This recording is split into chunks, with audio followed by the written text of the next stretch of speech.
La conteuse.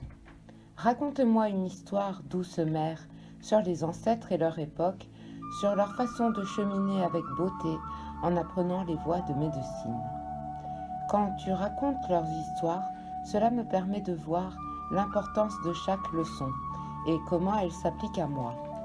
À travers l'exemple d'un autre, je partage ses rires et ses larmes. À travers l'expérience d'un autre, j'apprends comment l'amour peut l'emporter sur la peur. Ensemble, nous pouvons voyager au cœur de ces autres époques en récupérant toute la sagesse des héritages qui nous ont été laissés. La mère de clan de la 6e lune. La conteuse est la mère de clan du cycle lunaire qui tombe au mois de juin et qui est représentée par la couleur rouge. La conteuse nous enseigne à avoir foi, à être humble et à rester jeune de cœur en gardant intacte notre innocence. Ce sont là quelques-unes des médecines qui se trouvent dans la couleur rouge. Le 6e cycle de vérité gardé par cette mère de clan est celui de parler en vérité. La conteuse apprend à ses enfants humains à parler à partir de leur cœur, à dire toujours ce qu'ils veulent exprimer, de façon authentique, claire et concise.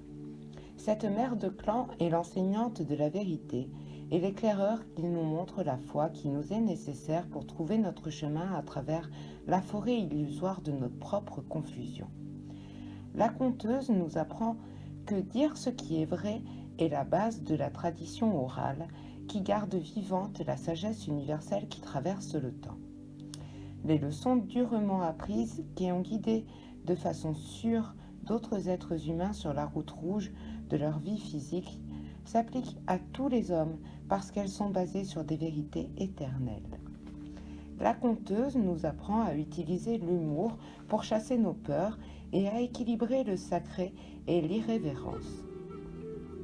Lorsque nous pouvons rire de notre humanité et de nos tentatives insensées pour maintenir nos limitations, nous aurons vaincu les démons que nous avons nous-mêmes fabriqués et qui nous ligotent à nos grands drames, ainsi que notre besoin de nous créer des bouleversements en permanence. À travers l'écoute des histoires des autres et de la façon dont ils intègrent les leçons qui se présentent sur leur chemin, nous devenons capables d'ouvrir notre perspective sur nos propres rites de passage sur Terre. Cette mère de clan est aussi la détentrice de médecine Heyoka, qui nous pousse à grandir par le rire. Le Heyoka peut nous montrer comment atteindre la complétude que notre Randa désire, en passant par la porte de derrière ou en allant en sens contraire d'une leçon quelconque. L'essence spirituelle, ou Oranda, voit plus loin que le tunnel de la vision humaine et peut travailler avec la médecine Heyoka pour nous amener à dépasser notre stupidité. Le Heyoka va faire le clown en nous donnant de subtiles leçons sur lesquelles nous pouvons réfléchir ou que nous pouvons ignorer. La conteuse sait aussi tisser une histoire qui met en scène les caractéristiques des leçons de vie d'une personne, sans la montrer du doigt pour autant. La personnalité Heyoka de la conteuse piège alors son auditoire, qui assiste en toute sécurité à ce qui se passe dans sa propre situation, mais en étant en position d'observateur, au lieu d'avoir à s'y confronter de plein fouet.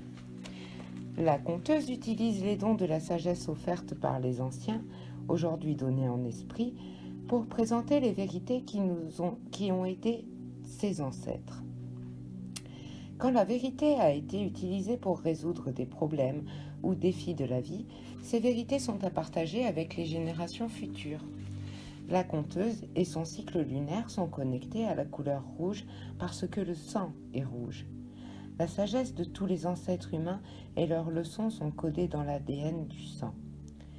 Selon la médecine indienne traditionnelle, le sang a toujours été reconnu comme le flot de vie qui coule dans notre corps et nous permet de solliciter la connaissance détenue par les sages anciens qui sont venus avant nous. Ce n'est qu'à l'époque moderne que les scientifiques ont découvert que l'ADN porte des empreintes génétiques. Mais ils n'ont pas découvert que l'on peut aussi accéder à la pensée collective et à l'esprit de la race humaine à travers les schémas d'ADN de toute cellule d'un corps humain et par le sang. La conteuse permet à chaque auditeur d'entendre des histoires qui racontent comment d'autres ont trouvé la vérité dans leur vie. Grâce aux paroles de vérité qu'elle dit, cette mère de clan nous enseigne à parler à partir de notre vérité personnelle et de notre point de vue sacré quand on nous demande notre avis. Mais lorsque l'on ne nous demande pas de faire un commentaire, elle nous apprend à écouter sans avoir à ajouter notre opinion qui n'est pas désirée. La gardienne des histoires de médecine nous rappelle que dire ce qui est vrai ne blesse jamais personne si c'est fait avec amour, et si nous n'y mettons pas les projections de notre vertu personnelle, ni les jugements mesquins que nous utilisons souvent pour nous critiquer nous-mêmes. Dire ce qui est vrai est un art qui n'inclut jamais de juger l'autre. Désigner du doigt quelqu'un laisse toujours 3 doigts pointés en arrière vers l'accusateur. Cette sorte de jugement ne permet jamais à la personne qui est la cible des critiques de trouver la vérité qui la concerne. Comme la conteuse, quelqu'un qui veut dire ce qui est vrai, sans désigner du doigt qui que ce soit, peut partager une histoire racontant la façon dont il ou elle a appris une leçon ou réussi à traverser une crise. Cette enseignante de la vérité nous rappelle que ceux qui émettent des demi-vérités brisent la confiance d'une confidence qu'on leur a faite, ou sont à l'origine de rumeurs, agissent ainsi parce qu'ils sont blessés. À cause de leur inaptitude à parler vrai, même à eux-mêmes, ils projettent les mensonges et illusions qui sont à l'intérieur de leurs blessures sur le reflet humain le plus proche ou la première situation qu'ils peuvent trouver. L'art du conte. La conteuse regarda les visages des enfants qui s'étaient regroupés autour d'elle pour écouter les histoires qu'elle allait partager avec eux, avec le conseil de sa tribu du peuple tout petit. Le feu se reflétait sur le visage attentif des petits, donnant à la conteuse une audience d'admirateurs ravis.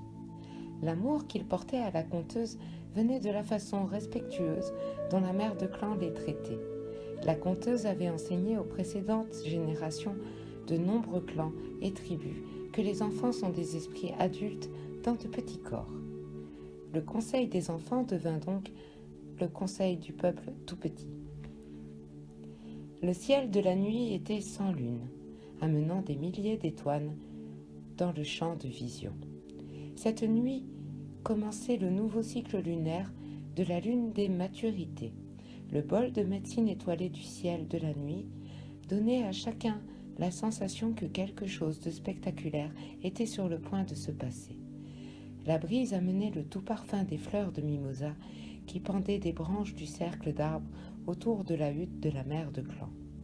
Des insectes dansaient en zigzag dans l'air auprès des grands roseaux, de la menthe sauvage et du ruisseau bordé de trèfles rouges qui serpentaient à travers le campement. De temps en temps, des lucioles scintillaient en tremblant dans la chaude nuit d'été. La conteuse décida que c'était le moment parfait pour partager l'histoire qui raconte comment la luciole a eu sa lumière rayonnante. Les enfants qui constituaient le conseil du peuple tout petit étaient enchantés de voir la mère de clan, les étoiles et la danse des lucioles, sans pouvoir décider de ce qui était le plus intéressant pour leur esprit curieux. « Naweskenyo, merci de bien aller », commença la conteuse, avec la salutation traditionnelle qui ramena à elle l'attention dispersée des enfants. Les petits savaient que ce salut était le signe officiel qu'il était temps pour eux de s'installer par terre, de rester très tranquilles et d'écouter sans interrompre. La conteuse ne racontait que des histoires courtes à ce conseil du peuple des tout-petits, parce que les plus jeunes, qui avaient à peine 3 ans, avaient une capacité d'attention bien moindre que les plus grands, qui faisaient aussi partie du conseil. Lorsqu'un enfant dépassait son 11e été, les garçons allaient dans le conseil des jeunes guerriers et les filles rejoignaient le conseil du papillon qui les préparait, tels des boutons de fleurs et des fleurs qui s'ouvrent à leur transformation en femme. La conteuse s'éclaircit la gorge et commença à raconter. Il y a bien des lunes.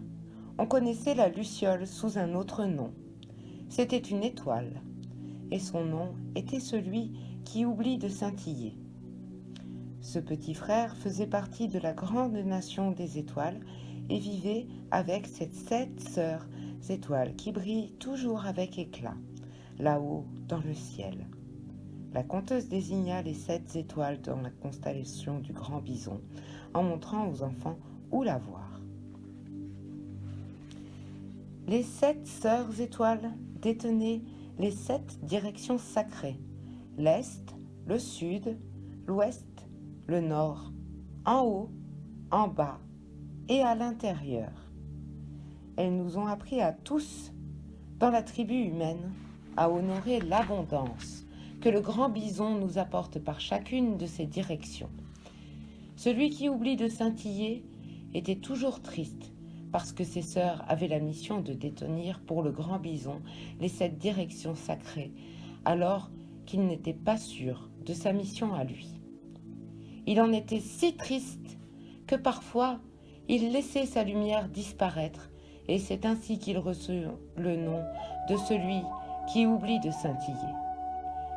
Une nuit, alors que grand-mère Lune montrait sa face ronde, celui qui oublie de scintiller lui demanda la permission de quitter la nation du ciel pour se rapprocher de la terre-mère et en savoir davantage sur le but de sa vie.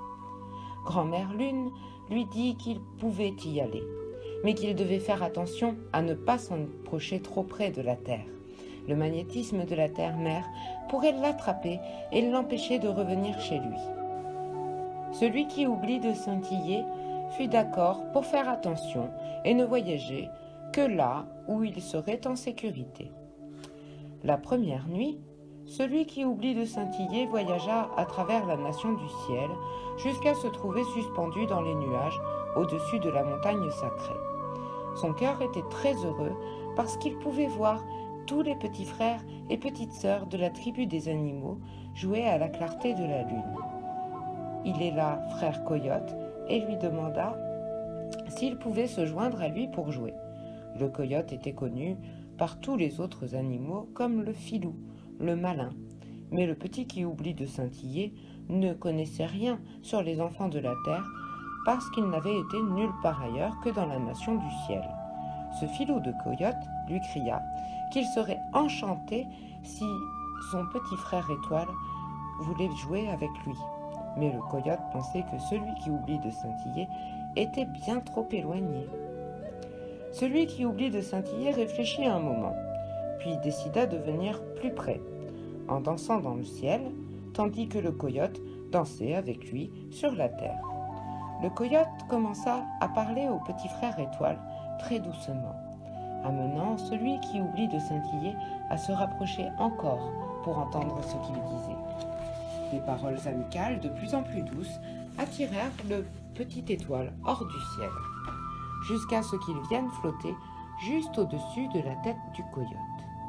La conteuse s'arrêta un court moment, laissant tous les enfants se demander ce qui était arrivé ensuite. Tous ces visages aux yeux écarquillés étaient rivés au ciel. Aussi, elle éleva la voix de plus en plus fort et finalement cria pour raconter le passage le plus effrayant. « Alors, ce misérable vieux filou attrapa celui qui oublie de scintiller et l'avala. » Les enfants eurent le souffle coupé. Quelques-uns poussèrent un cri aigu, oubliant toute retenue pour un instant. « Eh bien, je suppose que vous imaginez, tout comme celui qui oublie de scintiller fut terrifié lorsqu'il se retrouva dans le ventre du fin filou. Ça n'allait vraiment pas. Il avait oublié de briller, et voilà qu'il ne savait pas le moins du monde comment il allait se sortir de cette histoire sain et sauf. » À peu près au même moment où le coyote avalait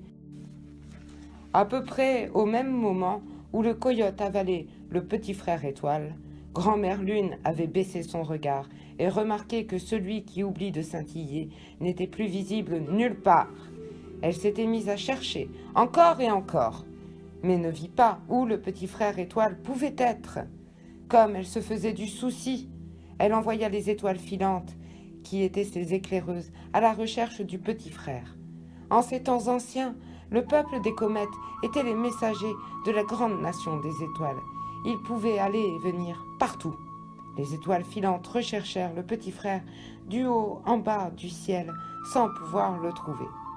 À l'intérieur du ventre de Filou, le petit frère étoile était effrayé. Mais il savait que ce qu'il avait de mieux à faire, c'était de se rappeler toute la sagesse que ses 7 sœurs lui avaient enseignée. Sinon, il risquait de ne jamais les revoir. Au bout d'un long moment, il finit par se souvenir pourquoi il s'appelait celui qui oublie de scintiller. Il avait toujours eu peur que sa lumière ne soit pas aussi jolie que celle de ses sœurs. Alors, il faisait seulement clignoter une petite lumière par-ci, par-là. Il se rebiffa et envoya toute sa lumière à l'intérieur de son petit corps d'étoile, s'illuminant lui-même et brillant de la façon la plus étincelante qui lui était possible. Le filou se rendit compte soudain que la plaisanterie se retournait contre lui, lorsque toute sa fourrure se mit à s'allumer comme grand-père Soleil. Il courut comme un fou, en essayant de se cacher des comètes que grand-mère Lune avait envoyées en éclaireuse pour retrouver leur petit frère. Le filou avait repéré les étoiles filantes qui décrivaient de grands cercles au-dessus des prairies pour apercevoir celui qui oublie de scintiller. Le vieux coyote croyait qu'il pourrait berner les étoiles éclaireuses aussi facilement qu'il avait trompé leur petit frère. Mais à présent, l'insaisissable filou était devenu si lumineux qu'il n'y avait aucun endroit où courir ou se cacher pour que les étoiles éclaireuses ne le repèrent pas. Pris de panique, le filou ouvrit sa gueule et cracha petit frère étoile, puis détala. Les étoiles filantes répandirent la nouvelle auprès du peuple des nuages, qui la raconta à ceux du tonnerre, qui la dirent aux éclairs bâtons de feu. Ce misérable vieux filou méritait de goûter à sa propre médecine. Très en colère, les amis de petit frère étoile s'étaient assemblés dans la nation du ciel et fomentèrent des orages. Ils emplirent le peuple des nuages d'êtres de glace et de gouttes de pluie pour tremper et cogner le coyote avec des averses de grêle. Ino, le chef du tonnerre, cracha et gronda ses rugissements, et l'oiseau tonnerre fit battre ses ailes géantes, ce qui produisit un bruit colossal qui arrêta net le filou, tremblant de peur. Pendant ce temps, le petit frère étoile était devenu prisonnier du magnétisme de la terre-mère. Il ne pouvait plus se détacher du sol et rentrer chez lui. Il continuait à briller magnifiquement, en sorte que ses amis du ciel pouvaient voir où il était. Mais personne ne pouvait le secourir, sous peine d'être aussi attrapé par le magnétisme de la planète Terre. Il appela la terre-mère et lui demanda de le libérer, puis il attendit sa réponse. L'orage rôdait sur la campagne, donnant au filou une bonne occasion de filer. Lorsqu'il retrouva enfin l'usage de ses pattes et décampa pour éviter les billes de glace et la pluie glaciale qui tombait, des éclairs vinrent se fracasser tout près de lui et pour finir, un bâton de feu l'atteignit, mettant le feu à sa queue. Le coyote courut à n'en plus pouvoir, en essayant de trouver comment leurrer l'équipe du ciel pour qu'il le laisse tranquille. Petit frère étoile entendit enfin la terre-mère qui lui parlait parmi les bruits des êtres du tonnerre. Sa voix voyageait sur les vents rageurs qui accompagnaient l'orage que ses amis avaient fabriqué. « Toi, qui oublies de scintiller, il va falloir que tu vives avec les enfants de la terre à présent. Si je relâchais mon magnétisme, tu pourrais rentrer chez toi. Mais alors, tous mes enfants tomberaient de la surface de la terre et iraient voler dans le ciel. Tu es responsable d'avoir oublié de suivre le conseil de grand-mère Lune et son avertissement. Il n'y a pour moi aucune façon de t'aider sans faire du mal à mes autres enfants. Tu dois donc rester ici, avec nous, et décider quelle sorte d'être de la nature tu aimerais devenir. » Celui qui oublie de scintiller était triste, Mais il savait que la terre-mère avait raison. Il n'avait pas pris garde et s'était laissé piéger parce qu'il avait ignoré l'avertissement de grand-mère Lune. Lui qui voulait faire partie de la nation du ciel et voir le monde du dessus,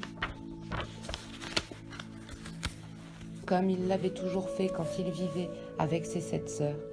Il savait qu'il n'oublierait jamais plus de faire briller sa lumière de façon étincelante, parce qu'il voulait que ses amis du ciel sachent où il était et qu'il n'oublierait pas sa famille. Aussi, décida-t-il de dire à la terre-mère qu'il voulait être une créature qui vole et puisse briller comme une étoile. La terre-mère fut d'accord et le changea en une petite bestiole volante de la tribu des insectes, et elle mit une minuscule étoile sur sa queue pour qu'il puisse scintiller pour ses amis du ciel, et pour que tous les autres petits frères et petites sœurs de la grande nation des étoiles puissent se souvenir de ce qui pourrait leur arriver s'ils ne prêtaient pas attention à la sagesse de leurs aînés. Encore maintenant, si le coyote entend le tonnerre ou voit une luciole, il va prendre peur et se sauver. Le filou se rappelle que les bâtons de feu ont mis feu à sa queue et qu'il a dû sauter dans une mare pour l'éteindre.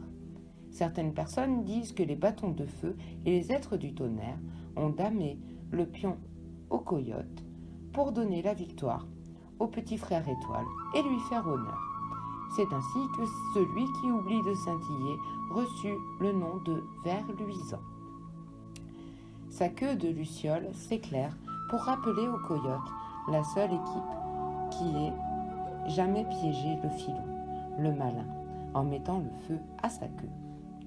Lorsque la queue de la luciole s'illumine, nous, êtres à 2 jambes, nous rappelons qu'il est bon de laisser notre médecine briller et de garder une lueur dans notre regard afin que le filou ne puisse pas nous rouler en nous amenant à suivre un chemin tordu.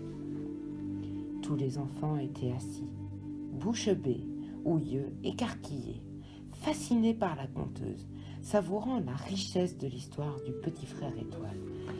Les frères et sœurs aînés s'approchèrent pour ramener les tout petits dans leur hutte pour les apprêter à la venue du marchand de sable. Ils avaient tous entendu la conteuse raconter l'histoire du marchand de sable et savaient que, après l'histoire du soir, le marchand de sable viendrait saupoudrer son sable dans leurs yeux pour les endormir. Si les enfants étaient encore éveillés, le marchand de sable se mettrait en colère et leurs rêves ne seraient pas de jolis rêves. Mais s'ils étaient prêts pour la nuit, le marchand de sable apporterait des rêves heureux aux tout-petits. Tout le monde voulait de beaux rêves, et c'est pourquoi la tribu n'avait jamais eu de difficulté à ce que les enfants mettent leur chaude tenue de nuit pour partir dans le monde des rêves. La conteuse suivit du regard le départ du conseil des tout-petits, avec leurs parents et leurs frères et sœurs aînés. Leur petite voix leur disait « Nawe, Axo, O Gadenetga, Do. Merci, grand-mère. » Je me suis bien amusée. La mère de clan accueillit ses remerciements et adieux et se prépara à se retirer dans sa hutte. Elle adressa sa reconnaissance silencieuse au grand mystère pour l'enrichissement que les enfants avaient apporté dans sa vie et pour les dons qu'elle pouvait transmettre aux tout-petits, en leur donnant ainsi des fondements solides pour leur croissance.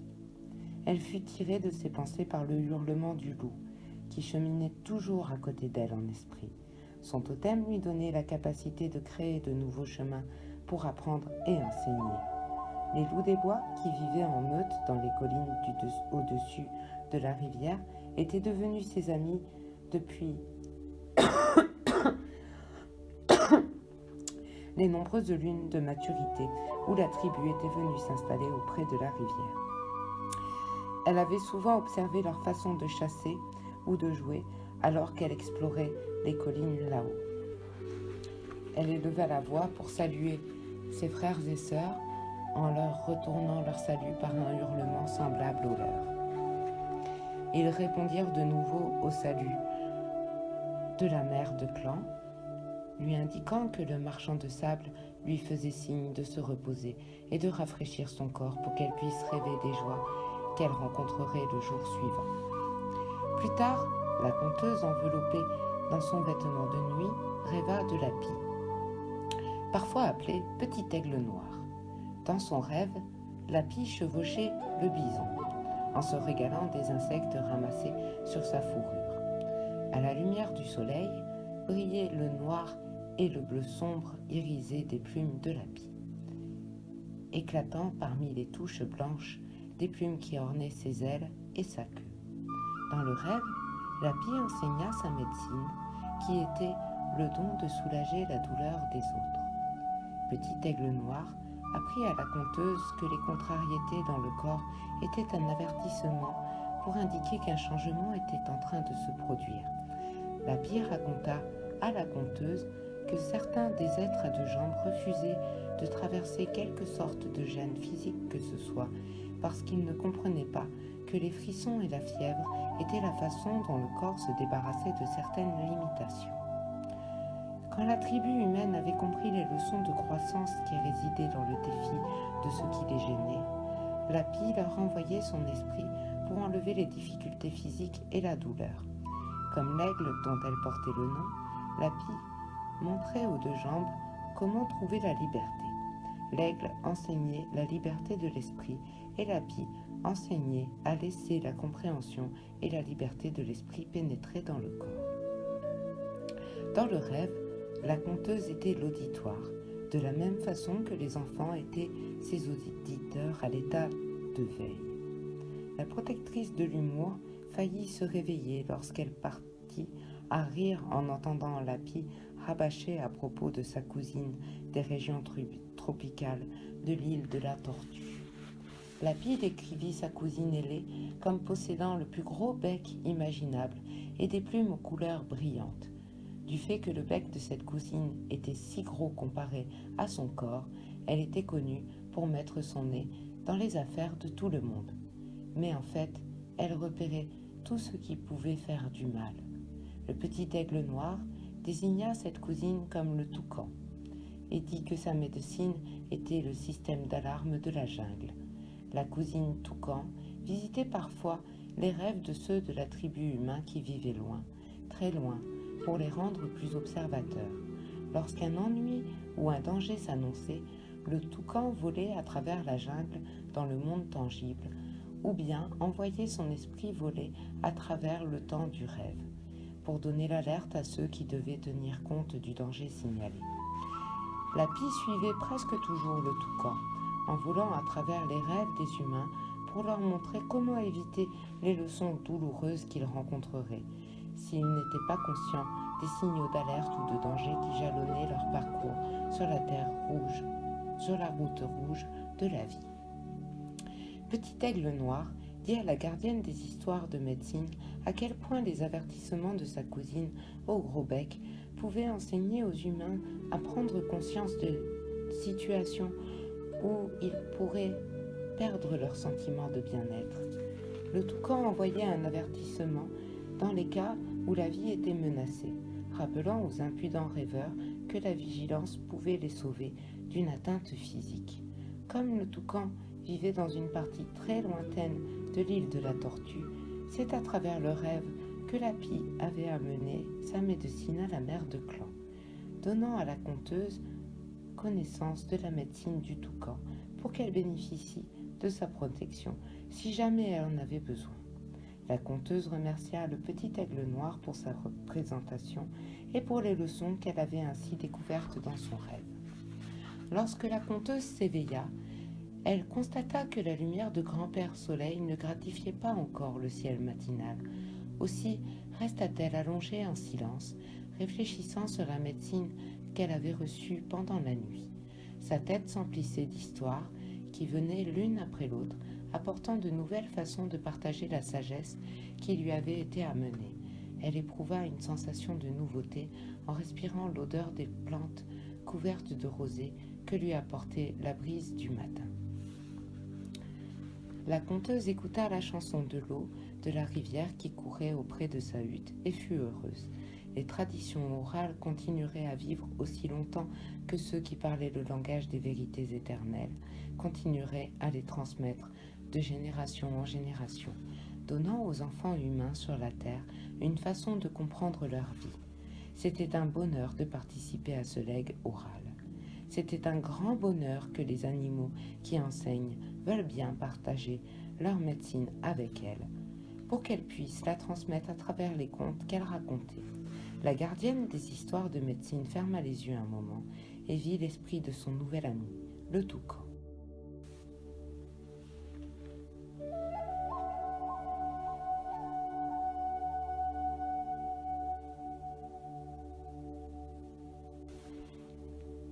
Silencieusement, elle laissa ses pensées demander au toucan si cet être ailé avait envoyé son esprit auprès d'elle pour une raison particulière, ou s'il était juste venu la saluer au début de cette nouvelle journée. Le toucan parla à la conteuse. Il lui murmura un message qui, pour toujours, resterait dans les mémoires de la protectrice de l'humour. « Mère, je suis venu te dire que bien des changements vont arriver aux deux jambes au cours du passage des mondes. Mon avertissement est double. Si les enfants de la terre oublient de rire d'eux-mêmes, ils périront par leurs actes. Ces actes qu'ils font quand le sérieux étrangle le sens du jeu et du rire. La tribu humaine a besoin qu'on lui montre comment utiliser l'humour pour désamorcer des situations qui pourraient être douloureuses ou destructrices pour eux. S'ils oublient d'équilibrer le sacré avec l'irrévérence, la joie de vivre sera perdue. La deuxième partie de mon avertissement concerne la garde des traditions orales. Quand une histoire s'est transmise à travers les générations et contient une vérité, les voies avisées de la médecine qu'elle propose soutiendront les humains dans leur croissance à travers le temps. Laisser ces histoires s'éteindre serait une injustice. Les enfants de la terre changeront et certains perdront leur connexion au monde de la nature. Mais, même si c'est seulement à travers leurs rêves, les histoires de médecine les maintiendront connectés au reste de leur famille planétaire. Quiconque peut dire ce qui est vrai en racontant un conte qui offre aux auditeurs une manière de réfléchir sur leur vie, sans accuser qui ou quoi que ce soit, apportera aux hommes ma médecine des avertissements. Et si ces avertissements leur permettent de revenir à l'équilibre dans leur vie, ils parviendront à l'unité. La conteuse remercia le toucan pour son double avertissement, puis montra à son amie à plume qu'elle avait vraiment compris ce message en lui répliquant « Ainsi, ma sœur céleste au gros bec, je dois me souvenir que si l'on ne fait pas attention à la sagesse contenue dans le récit des contes, on peut se retrouver à montrer sa queue au monde. » La conteuse et l'esprit du toucan rirent de bon cœur. La lumière du soleil traversait la grisaille d'avant l'aube. Les sévères conseils avaient été pris à cœur et compris. La menace des dures leçons que pouvait amener le déséquilibre renvoyait à la douleur et au chagrin humain, mais le rire avait damé le pion aux nuages noirs que représentaient les limitations humaines. Ces nuages qui semblaient cacher les joies qui peuvent se découvrir dans le fait d'être un humain. La conteuse comprit et désira faire face au futur avec ses enfants, en ayant toujours à l'idée que chaque être humain avait à trouver ses vérités pour lui-même afin de suivre l'évolution de l'esprit. Elle sut que ces histoires seraient un réconfort pour ceux qui se sentiraient fatigués sur la piste sacrée et que, pour cette raison, elle leur en ferait cadeau. Ainsi, la vérité de la sagesse continuerait à se dire, la parole des traditions sacrées se perpétuerait, cela ne disparaîtrait jamais.